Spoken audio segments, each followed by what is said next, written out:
Well, ladies and gentlemen, with me today is the esteemed guest, Justin Lewis. Justin, welcome to the show. Second time I've had you on. So the last time we discussed, you discussed with me some evidence or some allegations that you had suggested that the South African government had ties with Iran. But I believe you've got some news now on the ICJ case and how that's progressing. That's South Africa's ICJ case against Israel. What's the latest? Well, we warned some time ago that the ICJ application by the South African government, which is the previous South African government, was procedurally flawed because of allegations of parties that were using the South African government's access to the ICJ to bring the application because they themselves would not have been in position to do so. That's the first point. The second point was the concern was that the actual applications and the mechanisms, therefore, had been prepared before the October 7th attack on the state of Israel. And led to my explanation or example that it's a bit like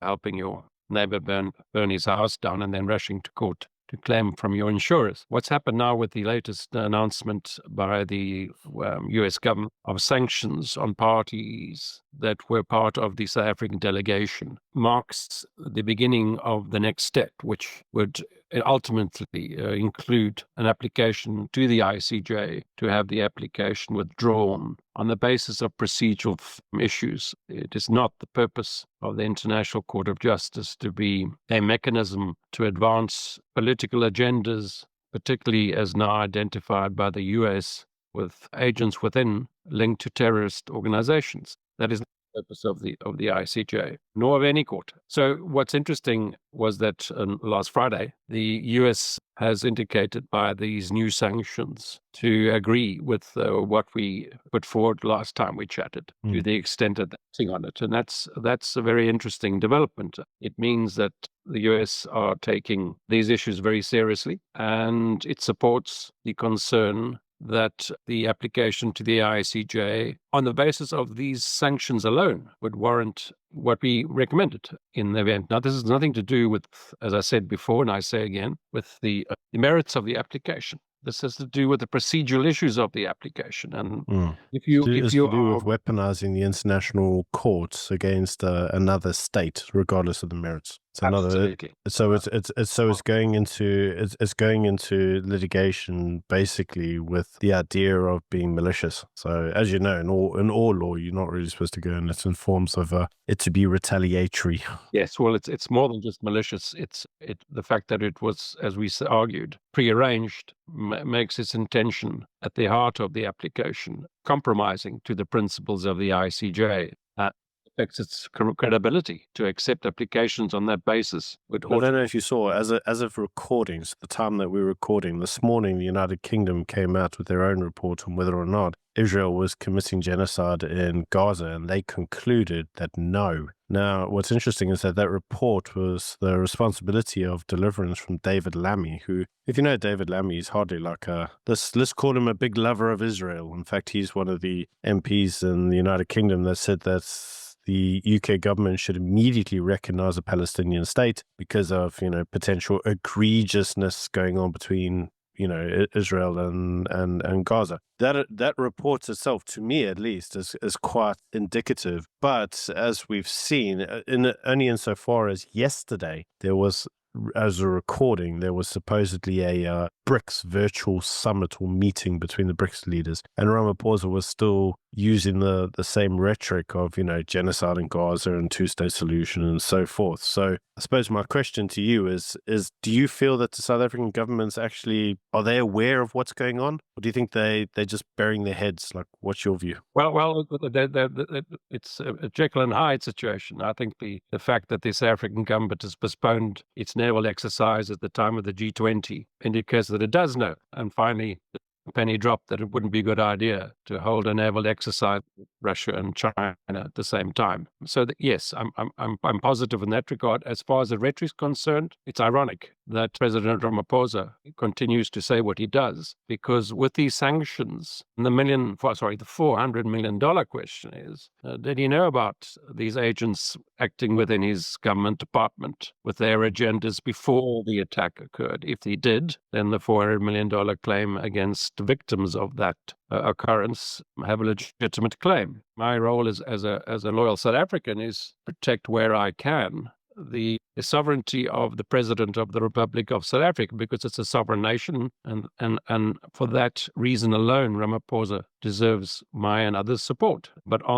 when he's wearing the ANC hat, which is not the hat of the president, then these statements appear to come out, and it's unfortunate. Not only for the country, it's an unfortunate for himself. And these sanctions initiated last Friday on an indication that $400 million claim against him may well be revisited, and certainly has the attention of the US government. As far as the UK government is concerned, the PM Starmer has court corruption issues of his concerns of his own. So one must read between the lines there. The fact that they don't admit to a genocide is, I think, an indication of the reality of the truth. That the political developments in the UK are very strongly under pressure from Palestinian groups. The Palestinian Action Group, for example, every weekend there's some kind of campaign, and more of them are getting arrested because the PLA has been recently in the UK recognized as a terrorist organization. But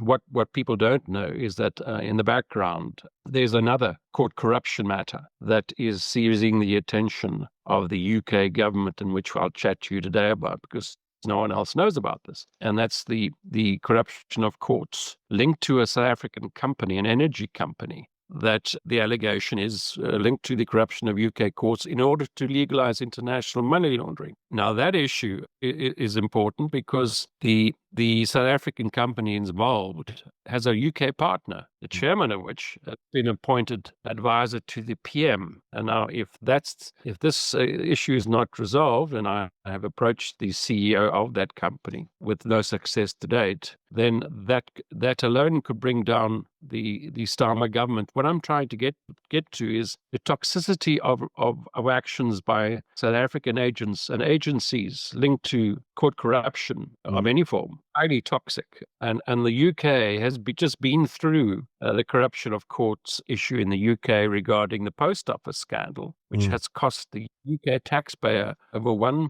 billion to rectify. Now, these issues have not been forgotten by the UK public. I think the issue of US sanctions now has drawn back the attention from back to the reality of the ICJ application, which had gone quiet for a while because of all the other realities of the Gaza conflict, and particularly the release of hostages, and hopefully the end of the suffering related to that. I'm skeptical on that, because I mean, obviously, there's been a number of supposed deals, and all of them are to release all the hostages. But as you know, part of the problems becomes one of the Israeli terms is that Hamas must disarm and leave the region. And Hamas doesn't really want that. I mean, Hamas doesn't really want to disarm, and they don't really want to release the hostages. I mean, they're on record as saying that October 7th is a blueprint. It's not a once-off event. But in terms of what you were saying there about the case, just so that my own viewers know what you're talking about. So this is the case that in the US, Cyril Ramaphosa has been named in an application against some of the individuals who it suggested knew about October 7th and did nothing to assuade it, and that led to the death of American citizens, and so they're now suing for that, and Ramaphosa is one of the individuals named. Now, interestingly enough, you told me about that when we last had our interview, but actually a couple of days later, that made it to the mainstream news, so that has now actually been in the legacy media. So, thanks for telling me about that in advance. But I just want to come back to these sanctions that you're drawing reference to. So you're suggesting that one of the key individuals who was on the South African team has been sanctioned by the US for his involvement with the RCJ case. Why was he sanctioned? Not one, three. Three different terror groups were identified and sanctioned because of their obviously the arrangements with terror organizations, but more importantly, reading between the lines to send a message that their involvement in the ICJ application as part of the South African delegation at The Hague has now been recognized, identified, and they are acting on it. So it's as I say, it's the first step for more to come. So let me get this straight. So some of the individuals in South Africa's case, as part of South Africa's delegation, are now linked to terrorism activity directly. Yes, and that undermines the entire application. Just on that principle alone, forget about other issues, as we warned about them knowing about the application. When the agents involved, in my reference then as the neighbor, then it affects the credibility of the ICJ itself, because that is not the purpose of the ICJ, to promote terrorist organizations' political agendas. And so the sanctions are hugely critical to the credibility of the application itself. So as this matter develops, unless action is taken, I mean, let's go back to President Ramaphosa. Ramaphosa has advanced his reputation on settling conflicts. I don't know so much about that. He's recently had some setbacks in the DRC, and then at the weekend, obviously, they had M23 operatives in South Africa to discuss peace negotiations with the DRC, and M23 are actually the so-called terrorists in the DRC, and they also managed to recently kill South African soldiers and steal some of our helicopters. So when Ramaphosa was challenged on this, he said, "Well, I didn't know anything about it." He's like, "I didn't know they were here. Like, who let them in?" It's like, okay. So he's looking a little bit foolish. I mean, as you know, in terms of Donald Trump's negotiations, they met in the White House. They've had one telephone since then where they agreed to negotiate, and zero negotiations have occurred. But what we do see is that he still continues to feel that his avenue of diplomacy now is limited to the BRICS community, which in itself is rather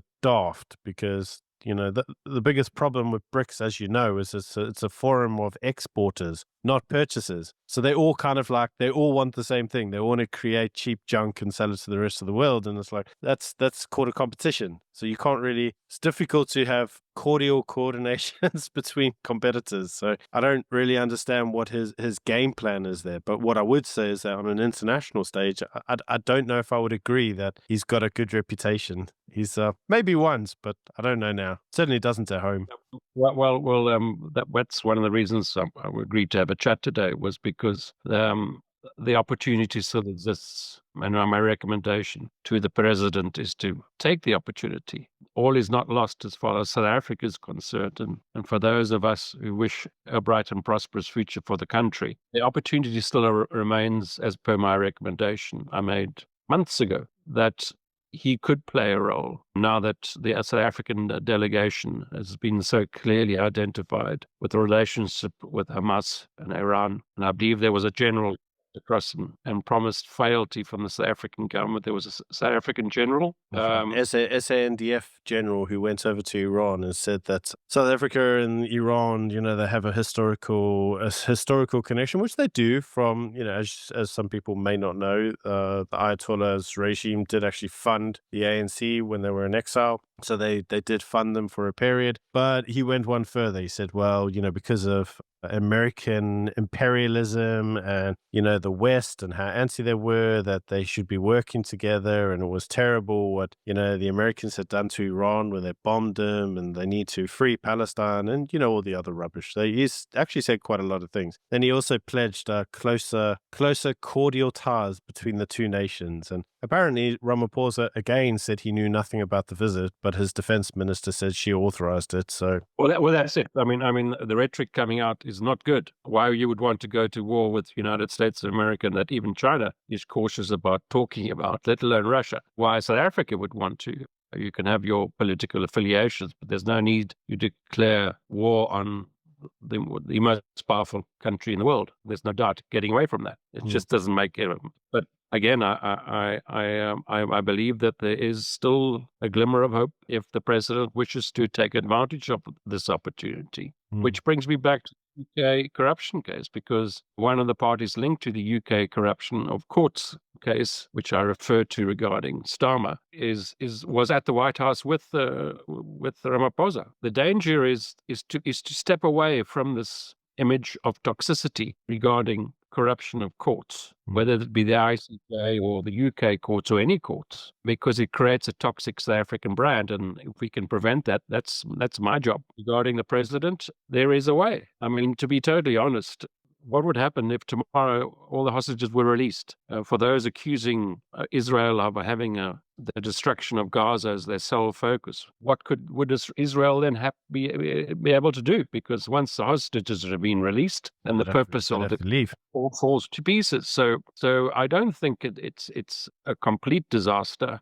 or a point of no return. But if common sense prevails, and if our recommendations are heard, and they are being heard by the confirmation of the US sanctions, the next step is to look at the ICJ application from a purely clinical perspective, and then if we can save the South African president personally as representative of a sovereign state, then we will help. But it doesn't help with indications are he doesn't want that. I hate to say it. I mean, if you listen to all of his speeches, he doesn't want that. And Durko has said on numerous occasions that it's their choice in terms of their sovereignty, who they want to take to the ICJ, and that they're doing it from a humanitarian point of view. I mean, this is well established in South Africa. So I can't, and they've said numerous times the case is not up for negotiation. So I cannot see them changing their mind now. No, it's got nothing to do with Durko. Our work is with the president himself. The president. I get that, but I mean, Durko itself, as you know, I mean, the problem in South Africa is that the president is in control over his cabinet. That is the reality, and we have numerous examples of this. Go. And there will be a time when President Ramaphosa is no longer the president of South Africa. And come that day, which I'm advised is not too far away, he will be sitting alone with a $400 million claim. Now, that can be avoided, not just because of any personal relationship or concern about the president, but because of the concern about the legacy for the South African political development on the African continent. And if that can be coordinated with some kind of attempt of repairing the relationships with allies of South Africa, which includes the European Union and the US, because where the US goes, the European Union, in many instances, and particularly coming back to the PM Starmer, will support President Trump. So I'm not sure why the entire European Union and the United States and the European Union remains a strong ally of South Africa. Those relationships need to be burnt in their entirety. Corruption, of course, is at the heart of the credibility of the South African government, because it's based on a constitutional democracy. And the constitutional court is what defines South Africa as the leader of the African continent.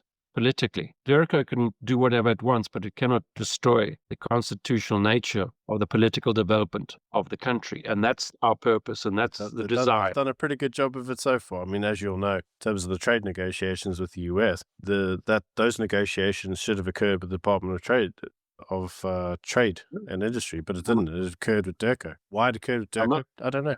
I'm not defending either, though. I'm just saying that their significance with these sanctions is being diminished by the day, and they will soon come when Durko and agents that seek the destruction of the relationship between South Africa and the US. There's a couple of things I've got to ask you. I got to ask you because they were questions that people asked me the last time when we did our interview, right? The first is you made a suggestion that South Africa must have known about the October 7th massacre prior to the event. And there was also the suggestion that South Africa has been, and you're not the only one to suggest this, by the way, numerous individuals have suggested. First person in South Africa to actually suggest it was Helen Zille, who's, as you know, is the chairperson of the DA. But there's a suggestion that Iran paid the ANC to take Israel to the ICJ. Now, Fikile Mbalula has in the press stated very categorically that according to him, the ANC were never paid. So he says it's a lie. And he also says the ANC never knew anything. They just did the case out of their goodwill, and because they have a historical linkage to the issue of the apartheid regime in Palestine. That's how he describes it. And he says so that's the reason they did. He said there was nothing more to it. So the question that now is becoming, and even News 24 have written an article on this, where's the evidence?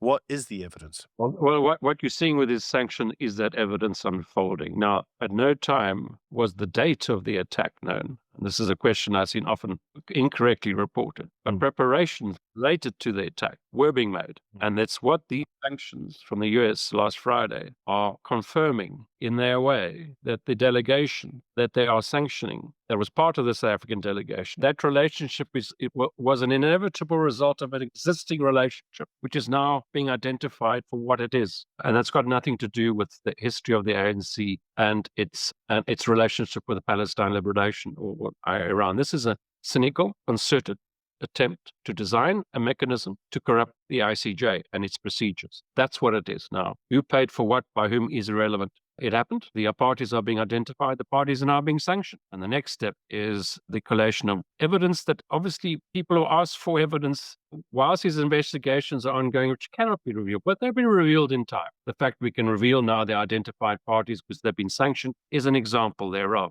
Now, all of these are steps in that direction. Now, when the day comes and the scandal unfolds, it would be advisable, whatever political parties are involved, to take cognizance of the legacy this will leave. Now, the legacy could well include, if Durka wishes to cling to the hem of this lost cause, the destruction of the ANC. Whether that legacy results in the president himself, in his retirement, being sued for $400 million is yet to be seen. But whilst that has not happened, there is no reason why, no matter how contradictory the signs may be, is to plan a brighter future and a more positive relationship between the South African government and what it deserves, with access to the US, particularly financial system, which is extremely, if not vital, to its development and its creation of jobs. And the long-term view is success and a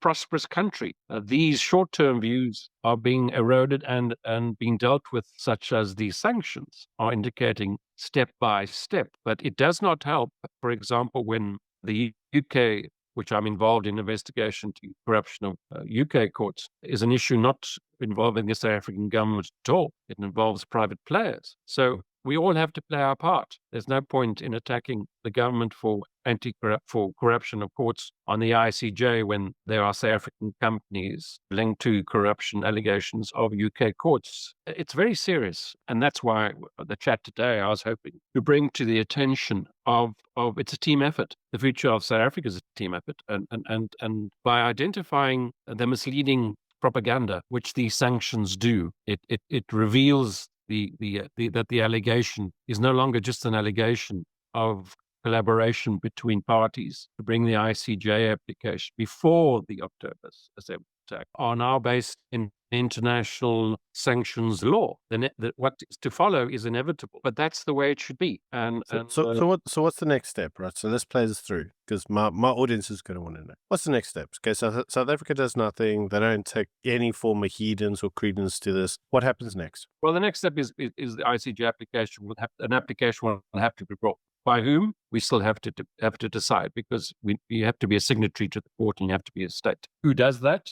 I'm sure the Americans have got some ideas. As far as the rhetoric regarding anti-West stance, and I note that anti-West stance is BRICS linked, sure, but China anti-West rhetoric is almost non-existent. It's not nearly as verbose against the Western world as South Africa is. So that rhetoric needs to be amended. So the first is application to the ICJ to put before the court the attempts to undermine its purpose and its credibility. The second is then to deal with parties that were related thereto. And I believe that you will see signs that certain members of the Durka will be leaving in the coming months. And the third then is to welcome back President Ramaphosa as the sovereign head of state to the world stage as an international ally, non-aligned ally, which was the ANC's original stance. Yeah, I mean, it was kind of bull rubbish though, wasn't it? I mean, let's be honest. The ANC is like, we're non-aligned. So we don't have any issues between the land disputes between, Ukraine and Russia. I mean, it's nothing to do with us. Wait, Israel bombed Gaza? That's a problem. We really don't like any form of genocide. I mean, we know there's like 24.6 million people dying of starvation and forms of, genocide that's occurring right now in South Sudan. But, that's inconvenient. Like the ANC's been around for some time. I mean, it's like, we love Iran, even though their trade with us is like 0.01% of GDP. It's like ANC's a land. It pretends not to be, but it's a land. Yes, but that's a case for the politicians. Our matter involves the credibility of courts, the defense of the independence of courts, and the integrity of the international rule of law. The parties involved are irrelevant in that regard. It's unfortunate that events which these sanctions have now confirmed we were correct, that there were agents working within the South African delegation to The Hague have been identified, not all of them, and sanctioned. Now, it sends a message that this, what you refer to as they don't care, doesn't matter, does matter. The teeth are beginning to bite. And when they bite, Fakila and Balula can say what he wants, but when he's sanctioned, I don't think they realize yet the implications of financial sanctions. No, but they have been speaking with the Reserve Bank in South Africa, who assures them that it'll all be fine. Well, so they tell us, But in terms of your understanding, who's on the list? Who's most likely to be sanctioned? I can't give you that list. I know one of the main players on the list. Well, he's four of them, but they're political agents. They're not my concern. My concern is the president of the Republic of South Africa, of a country that he leads, not as the chairman of the ANC, but as the president of South Africa. Now, one of the individuals is suggested to be Naledi Pandor, who's recently put her hat. I know you don't have to tell me, then you don't have to confirm either. I kind of know it to be true. But she's recently put her hat into the ring to be the future leader of the ANC. So what does that potentially mean? Well, the Lady Pando promotion of jihad, when it's convenient, is clearly puts her as one of those parties. Now, before October the 23rd, in fact, during COVID, I was in South Africa for 2 years working on another project. And I asked for a meeting with Naledi Pandor and with Johan Rupert, and then the ambassador of the UK to South Africa, to discuss the issues, amongst others, of not just the issue of corruption of courts, but the disturbing developments regarding organized crime and jihadist organizations that at that time already I'd known about, we knew about, we're forming a relationship which is involved into what these sanctions last Friday have revealed. The actions of Naledi Pandor are extremely unfortunate for herself, particularly because she had a very good reputation. But what that discussion, that meeting we were meant to have, was what stopped then in the last moment. But had it taken place, I firmly believe we might have been able to prevent this unfortunate collaboration with agents now identified as international terrorists before it happened. But one can only do what one can do. But again, the issue, the South Africa government and its political future and its economic future stands on the basis of profoundly successful constitutional democracy in its principles and the constitutional court. And we must do all we can to make sure that bedrock of our future growth and prosperity remains in place. And by doing so, identify South Africa as a defender of the international rule of law, which the South African Constitution clearly defines now. So the claims by Ramaphosa in Zimbabwe about land reform. I'm married to a Zimbabwean, a Rhodesia, and their family went through the farming community, and I'm a farmer. That rhetoric is so outdated, so unfortunate, so appallingly reckless. A speechwriter without any awareness. That's what it was. Yes. I don't even think those were Cyril's words. A speechwriter was just like, say something positive. Oh, your land reform is really good. Like that's how it went. Like, let's be honest. That's how it went. It's so appalling that it's clearly stupid. And you don't have to ask the success of the Zimbabwean land reform program. Ask the Zimbabweans, they'll tell you it's a disaster, remains a disaster, and always will be a disaster. I'll ask them right now. They're probably just over there because they're not actually in Zimbabwe.